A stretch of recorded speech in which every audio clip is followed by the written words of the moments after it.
చాలు. ఏంటండి, దేవుడు దావీదుకి ఏంటంట? ఆధారమై ఉన్నాడంట.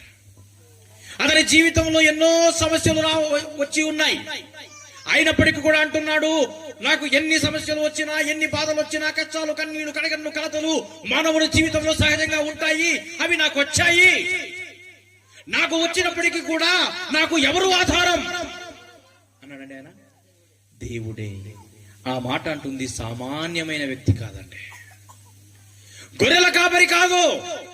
ఒకప్పుడు గొర్రెల కాపరిగా ఉన్నప్పటికీ ఆయన రాజుగా ఉన్న సమయంలో మాట్లాడుతున్న మాట. యెహోవాయే నాకు ఆధారం. ఇక నేనేం చేస్తానంటున్నానండి?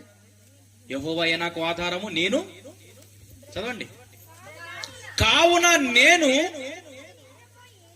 పండుకొని నిద్రపోయి మేలుకొందును అంటున్నాడు.